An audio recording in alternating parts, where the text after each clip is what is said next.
আমার নবীকে গালি দিত, কবি বলে, গণক বলে, পাগল বলে, জাদুকর বলে, লেস কাটা বলে। আমার নবী নাকি লেস কাটা, নাউজুবিল্লাহ পড়বেন না।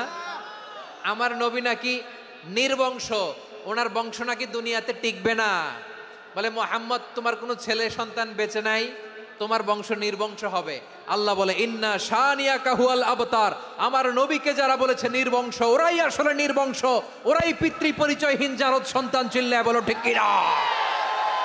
ওয়ারাফা'না লাকা যিকরাক, আল্লাহ বলেন নবী আপনার সম্মান আমি বাড়িয়েছি, দুলোক ভোলোক ছাড়িয়ে সাতাকাশ মাড়িয়ে আমার আরশ পর্যন্ত আপনার সম্মানকে বুলন্দ করেছি। যেখানেই আমার নাম নেওয়া হয় সেখানেই আমার নবীর নাম আছে নাই। এজন্য বিশ্বনবীরে তারা গালি দিত। বিশ্বনবী যেন গালি শুনে মন খারাপ না করে আল্লাহ বলেন নবী ওয়াসবির আলা মা ইয়াকুলুন, ওরা যা বলে বলুক, আপনি মন খারাপ করবেন না। আমার নবীরে কাফিরেরা যেমনি গালি দিত, এই যুগে আমাদেরকেও গালি দেয় এমন কিছু লোক আছে না নাই? আমার নবীকে গালি দিত গণক, জাদুকর, এরপর গালি দিত পাগল, নির্বংশ বলে, আর আমাদেরকে গালি দেয় মৌলবাদী বলে, আমাদেরকে গালি দেয় রাজাকার বলে। রাজাকার শব্দটা তো এখন একটা অ্যাওয়ার্ড হয়ে গেছে, অ্যাওয়ার্ড। রাজাকার রাজাকার গালি দেওয়ার দিন শেষ। কি দিন আসলো সুবহানাল্লাহ কইবেন না? আল্লাহ তো আমাদেরকে দেখাইছে রাজাকার শব্দটা এখন একটা অ্যাওয়ার্ড হয়ে গেছে। সুবহানাল্লাহ সুবহানাল্লাহ। পরিস্থিতি পাল্টে দিতে আল্লাহর সময় লাগে না। চিল্লায় বলেন ঠিক কিনা? আমাদেরকে বলে মৌলবাদী। আমরা আসল কথা বলি, ভালো কথা বলি, দেশপ্রেমের কথা বলি, আমরা জনগণের কথা বলি, আমরা মা মাটি ও মানুষের কথা বলি, আমরা ইসলামের কথা বলি, আমরা দেশের সমৃদ্ধির কথা বলি। এজন্য আমাদেরকে বলে মৌলবাদ।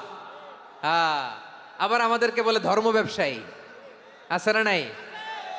আমরা ধর্মের সত্য কথা প্রচার করি, যেটা দেশের ভালো, জনগণের ভালো, সেটা উপস্থাপন করি, আমাদেরকে বলে ধর্ম ব্যবসায়ী। আমার প্রিয় ভাইরা, যারা ইসলামের কথা বলে, যারা কোরআনের কথা বলে, এরা ধর্ম ব্যবসায়ী নয়। খবরদার, আলেমদের বিরুদ্ধে দাঁড়াবেন না। আলেমদের পক্ষে থাকলে আপনার জীবন উজালা করে দিবে কে? কোন আলিমান আও মুতাআল্লিমান আও মুত্তাবিআন আও মুহিব্বান ওয়ালা তাকুনিল খামিস ফাতাহলিক। হয় আলেম হও, নয় আলেমের ছাত্র হও, নয় আলেমকে মহাব্বত করো, নয় আলেমকে সাপোর্ট করো। এই চারটা করো, 5 নাম্বার হয়েও না, আলেম বিদ্বেষী হয়েও না, তাহলে দুনিয়াও শেষ, আখিরাতও শেষ। চিল্লায় বলো ঠিক কিনা? খবরদার, নিজেকে ইসলামের বিরুদ্ধে দাঁড় করাবেন না। এদেশের আসল পরিচয় ইসলাম। এদেশের আসল পরিচয় কি? আওয়াজ করে বলতে হবে, এদেশের আসল পরিচয়।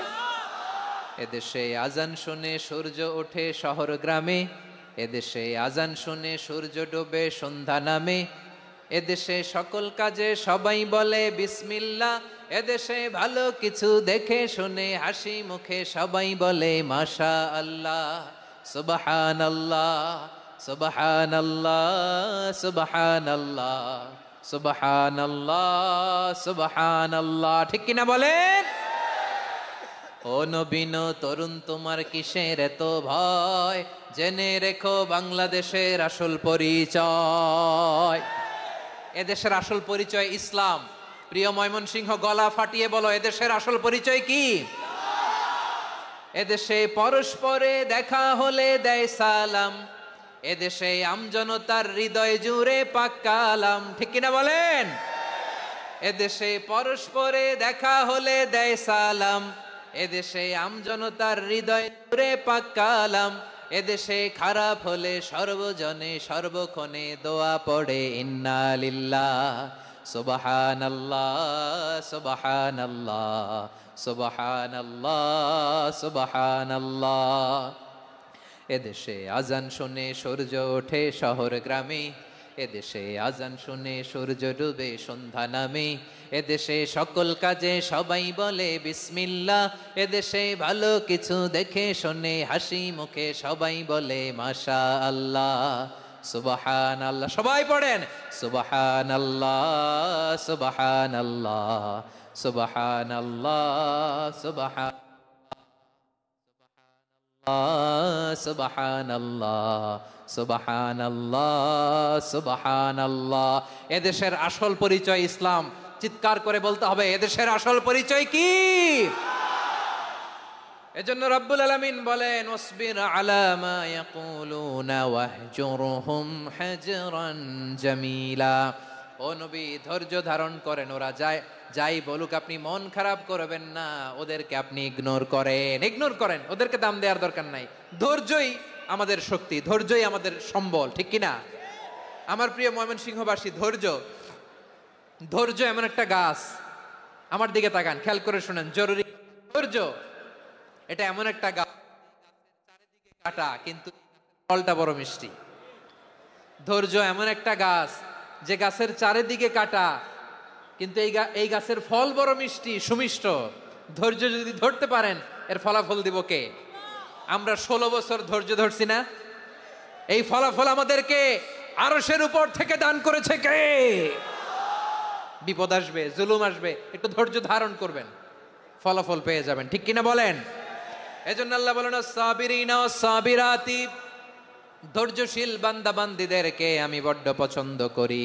ওয়ালা নাবলুয়ান্নাকুম বিশাইইম মিনাল খাউফি ওয়াল জু'i ওয়া নাকসিম মিনাল আমওয়ালি ওয়াল আনফুসি ওয়াস সামারাত ওয়া বাশশিরিস সাবিরিন।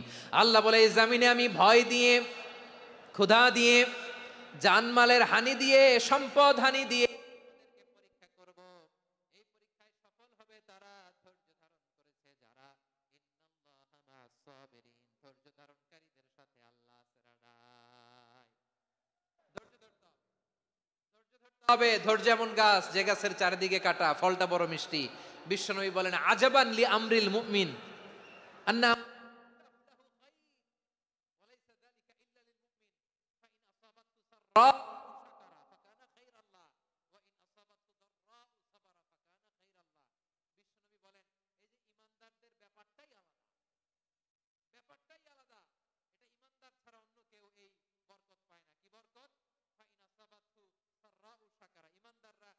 ভালো অবস্থায় থাকলে শুকরিয়া করে, এটা তার জন্য ভালো। শুকরিয়া করলে সওয়াব আছে না নাই? মুমিনরা বিপদে পড়লে ধৈর্য ধরে। আচ্ছা বলেন তো, ধৈর্য ধরলেও সওয়াব আছে না নাই? তাহলে সুখের সময় শুকর, দুঃখের সময় সবর।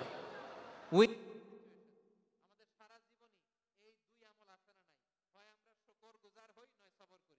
সুখের আমরা শুকর গুজার হই, বিপদের দিনে সবর ইখতিয়ার করি। তাহলে হয় শুকর নয় সবর। যখনই থাকি, যে অবস্থায় থাকি, আমাদের সওয়াব আছে না নাই?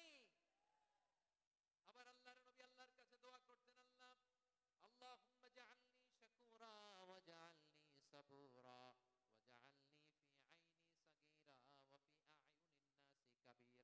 তিনি বলতেন, আল্লাহ আপনি আমারে শুকরগুজার বান্দা বানান, ও আল্লাহ আপনি আমারে ধৈর্যশীল বান্দা বানান, আমার চোখে আপনি আমারে ছোট বানান, জনতার চোখে আপনি আমারে বড় বানান। পড়েন আমিন। তাহলে অসসাবিরিনা অসসাবিরাতি, ধৈর্যশীল নারী ও পুরুষ আল্লাহ পছন্দ করেন। শুনতেছেন? কয়টা গেল?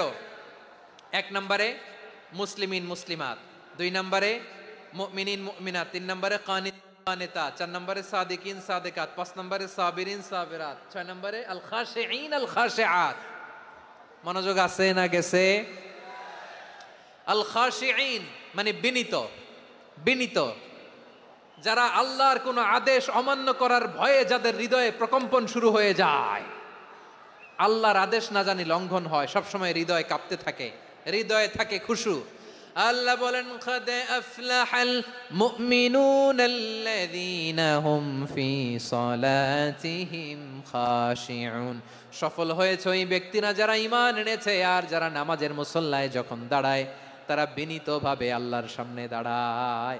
নামাজের জায়নামাজে যখন দাঁড়াবো আমরা ভাববো হতে পারে এটাই আমার জীবনের শেষ নামাজ। আমার কলিজার টুকরা ময়মনসিংহের ভাইয়েরা, এই চিন্তাটা নামাজে যখন দাঁড়াই, এই চিন্তাটা মাথায় রাখা যাবে? যখন দাঁড়াবো ভাববো হতে পারে this could be my last and final সালাত, হতে পারে এটাই আমার জীবনের শেষ নামাজ, ঠিক কিনা বলেন? তাইলে অন্তরে খুশু আসবে। অনেকে বলে হুজুর নামাজে দাঁড়াই মনে থাকে না, কয় রাকাত পড়ছি ভুলে যায়, কি পড়ছি ভুলে যায়, দিন দুনিয়ার কথা খেয়াল আসে, সারা দিন যেটা মনে করতে পারি না নামাজে দাঁড়াইলে ওটা মনে পড়ে। এরকম আছে না নাই?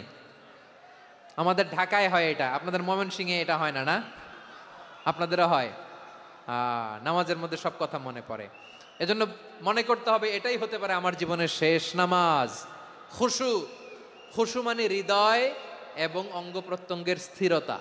এক সাহাবী নামাজ পড়ছেন আবার দাড়ি নাড়তেছেন, নামাজ পড়তেছেন এরকম চুলকাচ্ছেন। এই দৃশ্য দেখে বিশ্বনবী বললেন, ইন খাশাআত কলবুহু লা খাশাআত জাওয়ারিহুহু। তার অন্তরে যদি খুশু থাকতো, ওই খুশুর প্রভাব তার হাতে পায়েও দেখা যেত। এই সাহাবীর অন্তরে খুশু নাই, ফলে তার হাত নড়ে, পা নড়ে, দাড়ি সোজা করে, টুপি সোজা করে। এরকম মুসল্লি আমাদের মসজিদগুলোর ভেতরেও আছে না নাই? নামাজ পড়ে, দাড়ি নাড়ে, জামা ঠিক করে না, নামাজে যখন দাঁড়াবো খুশু খুদুর সাথে দাঁড়াবো। কারণ আল খাশিঈনা ওয়াল খাশিআত, বিনীত বিনীত বান্দিদেরকে আল্লাহ পছন্দ করে। আবার আল্লাহ বললেন, আমার বান্দা বান্দিদের মধ্যে ওলামারা আমারে বেশি ভয় পায়, তাদের হৃদয়ে খুশু বেশি। কার কথা? ইন্নামা ইয়াখশাল্লাহা মিন ইবাদিহিল উলামা। আল্লাহর বান্দাদের মধ্য থেকে আলেমরা আল্লাহরে বেশি ভয় পায়। যারা জ্ঞানী, যার হৃদয়ে কোরআন সুন্নাহর জ্ঞান আছে, তারা আল্লাহকে বেশি ভয় পায়। এজন্য আল্লাহর ভয় আমাদের হৃদয়ে থাকার দরকার আছে না নাই? যাদের হৃদয়ে আল্লাহর ভয় আছে তাদেরকে পছন্দ করে কে? যাদের হৃদয়ে আছে আল্লাহর ভয়, তারা কবু পথ ভুলে যায় না। আল্লাহর প্রেম ছাড়া এই দুনিয়ায় কারো কাছে কোনো কিছু চায় না। রাতে আধারে যারা সেজদাতে রয়,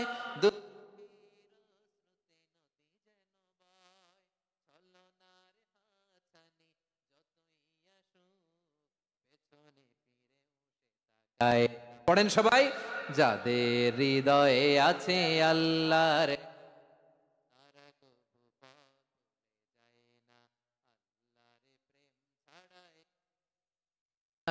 কারো কাছে কোনো কিছু চাই না। ঠিক কি না? আমাদের হৃদয়টা থাকুক আল্লাহর ভয় দিয়ে সমৃদ্ধ। আমরা চাই কি চাই না? আল্লাহর ভয় যার হৃদয়ে থাকে সে কখনো পদস্খলিত হয় না, পদচ্যুত হয় না। ঠিক কিনা বলেন? তাহলে খাশিঈন খাশিআত। 7 নম্বরে আল্লাহ বললেন, আল মুতাসাদ্দিকিন ওয়াল মুতাসাদ্দিকাত। আমার প্রিয় বান্দা তারা যারা দান করে, দানশীল নারী এবং পুরুষ যারা দেয়, যারা দান করে তাদেরকে আল্লাহ পছন্দ করে। আপনারা দান করেন তো? হ্যাঁ, নাকি পকেট থেকে হাত বেরোয় না? বের হয়। মুক্ত হস্তে দিবেন আমার ভাইয়েরা, মুক্ত হস্তে। আল্লাহ সুদকে ধ্বংস করে দেয় আর দানকে বাড়িয়ে দেয়। সুদের সাথে আমাদের কোনো সম্পর্ক না। আল্লাহ বলেন, ইয়ামহাকুল্লাহুর রিবা ওয়া ইউরবিস সাদাকাত। আল্লাহ সুদকে ধ্বংস করেন, দানকে বাড়িয়ে দেন। পকেট থেকে দিয়ে দিলাম মনে হয় কমে যায়, আসলে কমে না, বাড়ায় দেয় কে? মনে হয় কমে গেছে, আসলে বাড়ায় দেয় কে? আপনি দিলে আপনারে দিবে কে? আল্লাহ দিবে। আপনার কাছে মনে হয়েছে কমে গেছে, আসলে কমে নাই।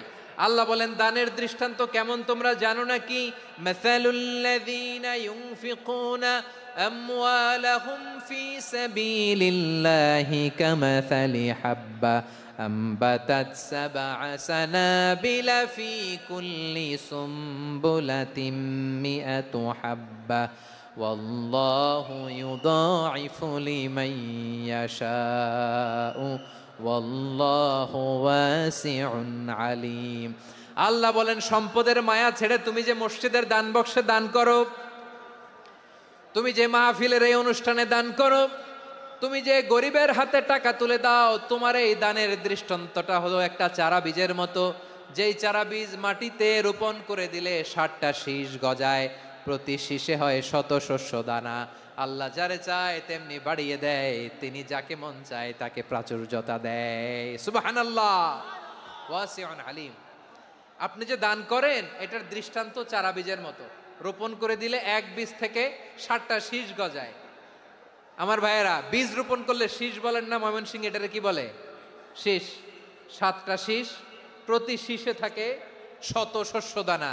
100 করে শস্যদানা, 700টা। তাহলে দিলে বাড়ায় দেয় কে? আল্লাহ বলে, এই বনি আদম আনফিক উনফিক আলাই, তুমি দাও আমি তোমারে দেব। এখন আপনি না দিলে আল্লাহ আপনারে দিবে? এবার বুঝে থাকলে বলেন তো, আল্লাহর কাছ থেকে পাওয়ার প্রথম শর্ত কি? আমাকে দিতে হবে, ঠিক কিনা? বেলাল রাদিয়াল্লাহু তাআলা আনহু মদিনার সবচেয়ে গরীব সাহাবী, বিশ্বনবী বলেন আনফিক বেলাল, ও বিলাল তুমিও দাও। আপনারা কি জানেন বেলাল রাদিয়াল্লাহু তাআলা আনহুর সম্পদ কত ছিল? বেলাল রাদিয়াল্লাহু তাআলা আনহুর মূল সম্পদের পরিমাণ ছিল মাত্র একটা লুঙ্গি। একটা কি? এক লুঙ্গি যার মালিকানায় আছে তারে বিশ্বনবী বলতেন দাও আমি বাড়ায় দিব, দাও বাড়ায় দিব।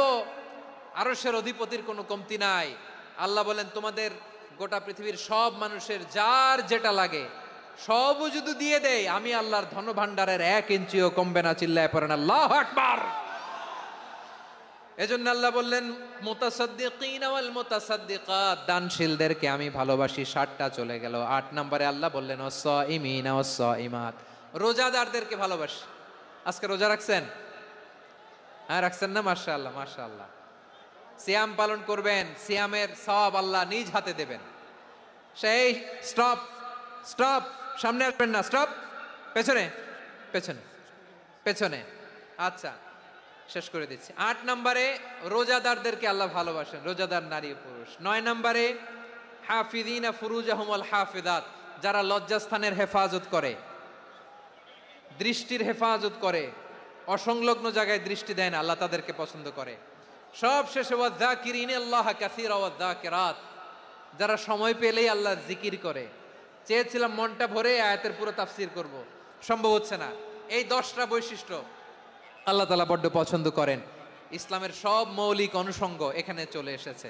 আমরা যেন আল্লাহর আইনের সামনে আত্মসমর্পণ করতে পারি।